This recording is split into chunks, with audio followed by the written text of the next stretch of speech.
नमस्कार, वंदे मातरम। मैं वैभव Goyal RS world के अंदर आपका हार्दिक स्वागत करता हूं। आज के इस बजट स्पीच वाले लेक्चर के अंदर आज हम बात करेंगे कृषि के बारे में।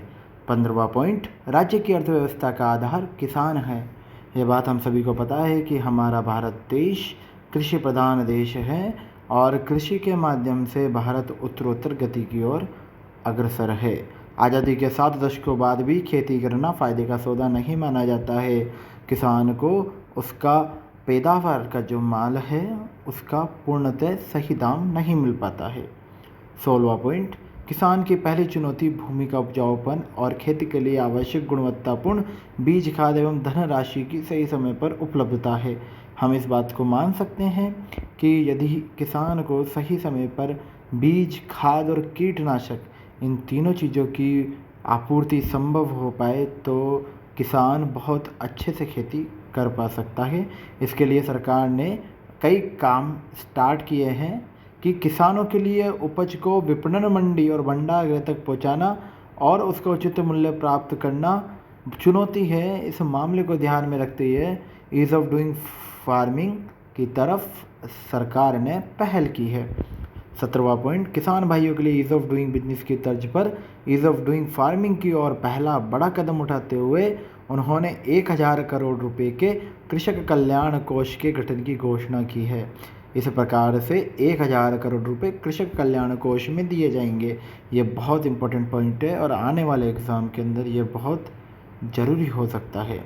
18वां पॉइंट, खेती में जान तो सशक्त किसान की सोच रखते हुए कृषि लागत को कम करने के लिए प्राकृतिक खेती को बढ़ावा देते हुए जीरो बजट नेचुरल फार्मिंग को प्रोत्साहित करेंगे। इस प्रकार नेचुरल फार्मिंग के माध्यम से जो ज़मीन है वो उपजाऊ हो पाएगी। इस खेती में मूल रूप से पारंपरिक तरीके कम सिंचाई का यहाँ मतलब है ड्रॉप सिंचाई एवं प्राकृतिक खाद का प्रयोग होता है।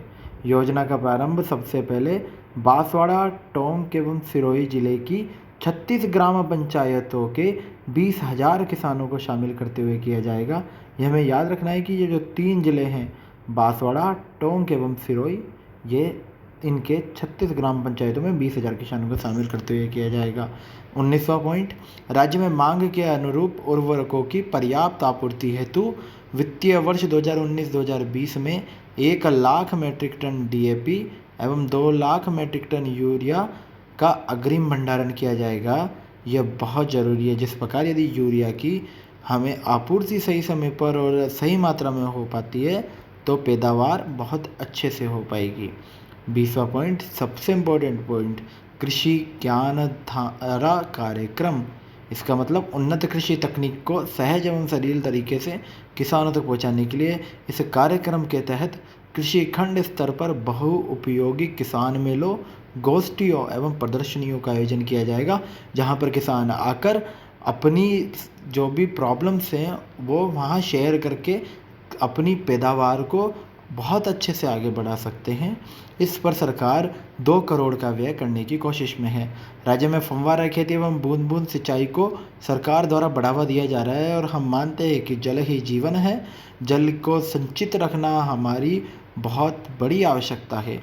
इसलिए बूंद बूंद सिंचाई के साथ फसलों को वांछित मात्रा में पोषक तत्व प्रदान करने के लिए फर्टिगेशन, फोलियर उर्वरकीकरण और ड्रिप ऑटोमेशन की आधुनिक तकनीक इस्तेमाल की जाएगी।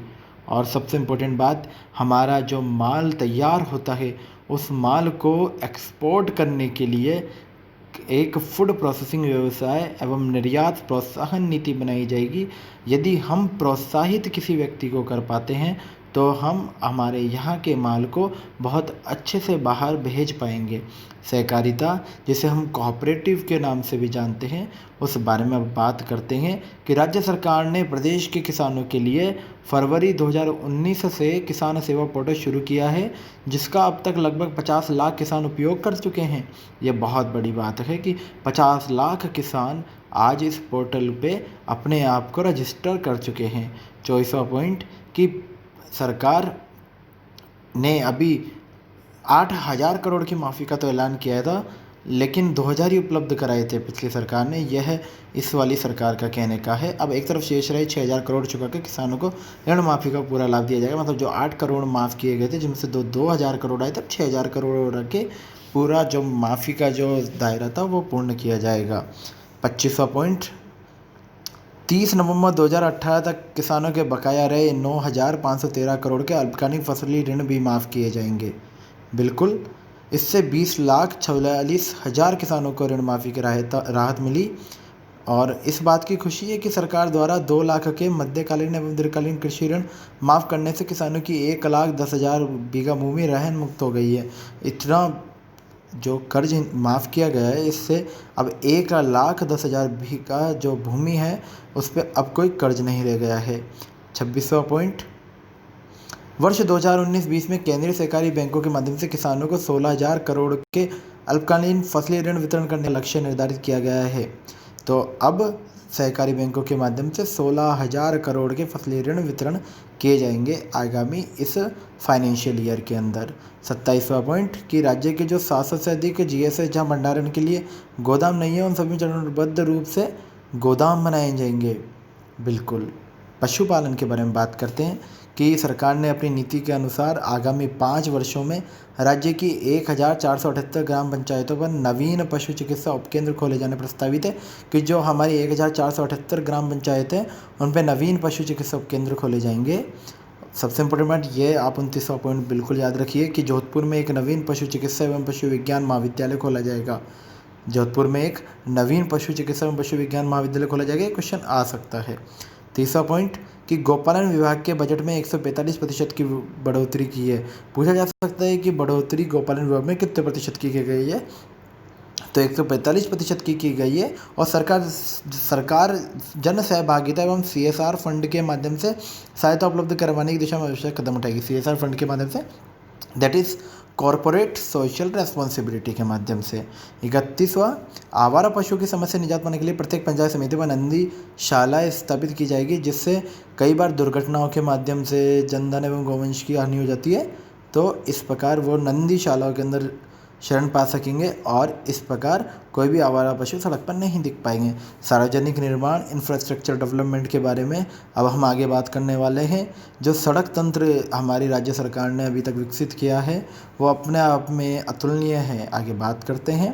सरकार द्वारा राज्य में आने वाले 5 सालों में सड़क तंत्र पर अनुमानतः 35,000 करोड़ खर्च किए जाएंगे। ये बहुत इंपॉर्टेंट बात है कि 35,000 करोड़ रुपये पूछा जा सकता है कि सार्वजनिक निर्माण में सड़क तंत्र पर कितने हज़ार करोड़ रुपए व्यय किए जाएंगे, दैट इज़ 35,000 करोड़ रुपए।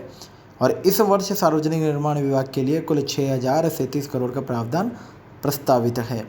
33वां पॉइंट, राज्य के सड़क तंत्र को विस्तारित, सुदृढ़ एवं विकसित करना हमारी प्राथमिकता है। छोटे से छोटे गांव को सड़क से जोड़ने के लिए, जैसे गौरव पथ के माध्यम से जोड़ा गया था, जनजातीय रेगिस्तान इलाकों में गुणवत्तापूर्ण सड़कों एवं आवश्यकता अनुसार ROB बनाने की दिशा में कार्य होंगे। आगामी 5 वर्षों में हमारी प्राथमिकता मिसिंग लिंक सड़कों के निर्माण, जहाँ पे कोई भी सड़क नहीं है, धार्मिक एवं पर्यटन स्थलों तक सुगम पहुँच एवं सड़क सुविधा प्रदान करने की दिशा में रहेगी। 34वां पॉइंट, डामक सड़क से वंचित 1,009 गाँव ऐसे हैं जो डामर सड़क से वंचित है, उनमें आगामी 4 वर्षों में 1,000 करोड़ रुपए का व्यय कर सड़कों से जोड़ना प्रस्तावित है। 35वां पॉइंट जो सबसे इम्पोर्टेंट है, इस वर्ष जयपुर, चूरू, श्रीगंगानगर, हनुमानगढ़, नागौर, सीकर, बीकानेर, भीलवाड़ा कितने जिले हुए ये 1, 2, 3, 4, 5, 6, 7, 8 जिलों में के 435 किलोमीटर लंबाई के 6 राज्य राजमार्गों को 927 करोड़ की लागत से विकसित किया जाएगा। इन 6 जिलों का नाम हमें याद रखना है। जन घोषणा पत्र में किए गए वादे के अनुरूप हम 1 लाख से अधिक कुल वाहन भार वाले समस्त फिजिबल रेलवे फाटकों पर रेल मंत्रालय के सहयोग से इस वर्ष 2 ROB एवं 32 RUB का निर्माण कार्य प्रारंभ करेंगे। ROB मीन्स होता है railway over bridge and RUB मतलब होता है रेलवे अंडर ब्रिज। तो 32 तो नीचे की तरफ से 2 ऊपर की तरफ बनेंगे, 32 नीचे 2 ऊपर। 37वां पॉइंट, प्रधानमंत्री ग्राम सड़क योजना में 1,600 किलोमीटर लंबाई की सड़कों को नवीनीकृत किए जाने का कार्य प्रगति पर है। साथ ही 250 करोड़ की लागत से 2,394 किलोमीटर लंबी आई की सड़कों को नवीनीकृत किया जाएगा। ये हमें याद रखना है कि 1,600 किलोमीटर लंबाई की सड़क नवीनीकृत किए जानी है। 38वां पॉइंट, कि जनजातीय और रेगिस्तान क्षेत्रों के ग्रामीण इलाकों में सड़कों का सुदृढ़ीकरण नवीनीकरण करने के लिए नाबार्ड योजना के तहत 337 करोड़ की लागत से 2,200 किलोमीटर की लंबाई में 531 कार्य प्रारंभ किए जाएंगे। तो जनजातीय और रेगिस्तानी क्षेत्र नाबार्ड योजना 337 करोड़ और 2200 किलोमीटर। ये 4 पॉइंट आपको याद रखने हैं। 39वां पॉइंट, विकास पथ। आज भी ग्राम पंचायतों के आबादी क्षेत्रों में अच्छी सड़कों का अभाव है। हम किसी गांव के अंदर यदि आबादी क्षेत्र में जाते हैं तो सड़क में कुछ गड्ढे हमें दिख सकते हैं। तो सभी समस्त ग्राम पंचायतें उनमें एक नया विकास पथ उपलब्ध करवाया जाएगा। 10,000 किलोमीटर की लंबाई वाली सड़कें नाली सहित बनेगी जो वाल टू वाल कवर करेगी। आगे जो एनर्जी सेक्टर है उसके बारे में बात करते हैं। आज हमारे राज्य के अंदर यदि हमें बिजली आ पा रही है तो उसके अंदर ऊर्जा क्षेत्र का बहुत बड़ा महत्व है। आइए 40वां पॉइंट, 2019-2020 में ऊर्जा विभाग ने के लिए जो सरकार ने 30,170 करोड़ रुपए का प्रावधान किया है।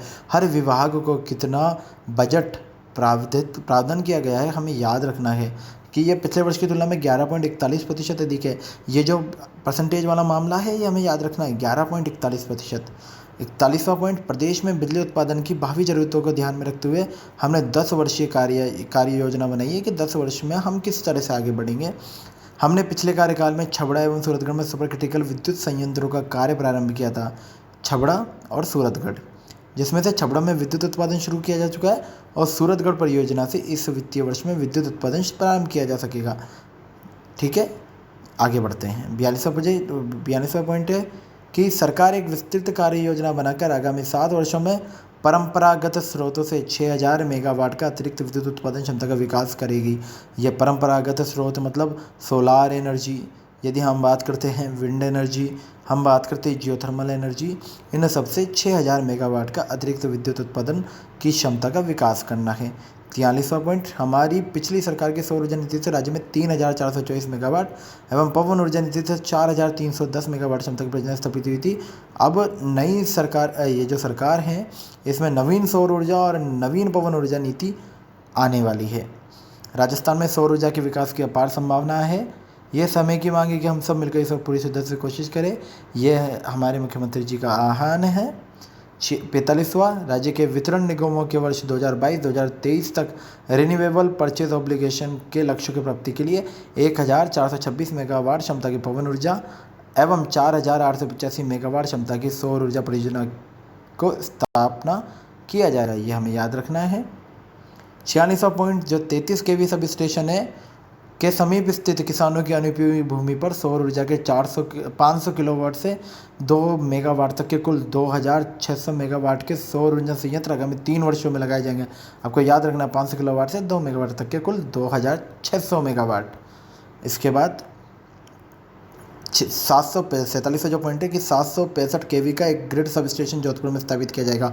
पूछा जा सकता है कि 765 केवी का ग्रिड सब स्टेशन कहाँ स्थापित किया जा रहा है, कि जोधपुर। और प्रदेश के अन्य जिलों में चरणबद्ध रूप से 220 केवी के 3 और 132 केवी के 13 ग्रिड सब स्टेशनों का निर्माण किया जाएगा।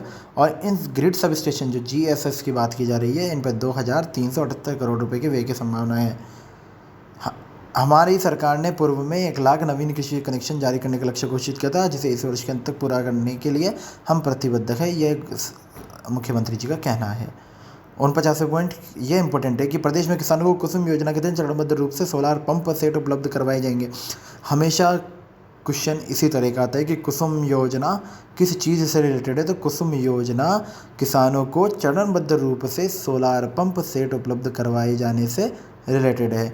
इस योजना से किसान को दिन में बिजली मिलेगी, बिल का भुगतान नहीं करना पड़ेगा एवं किसान द्वारा अतिरिक्त बिजली ग्रिड में देने से उसकी आय भी होगी। यदि भारत सरकार ने योजना के क्रियान्वयन के लिए आवश्यक सहायता समय रहते उपलब्ध करवाई तो इस योजना से अधिकतम किसान लाभान्वित हो सकेंगे। ये केंद्र सरकार राज्य सरकार दोनों मिलकर करेंगे।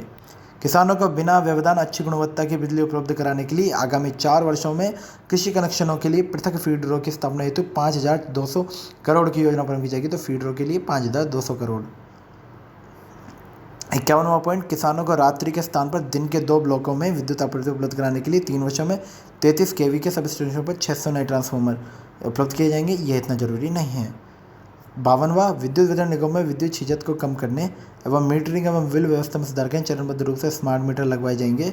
शहरी क्षेत्रों में एनर्जी ऑडिट के लिए 80,000 डिस्ट्रीब्यूशन ट्रांसफार्मर्स में स्मार्ट मीटर लगाए जाएंगे। तो आपका थोड़ा इतना याद रखना है कि 80,000 के आसपास। और राज्य के 2 धार्मिक नगरों नाथद्वारा एवं पुष्कर में विद्युत लाइनों को भूमिगत करने का कार्य किया जाएगा। तो पूछा जा सकता है कि किस 2 जगहों पर जो विद्युत लाइनें हैं उनको भूमिगत करने का कार्य किया जाएगा, वो है पुष्कर और नाथ द्वारा।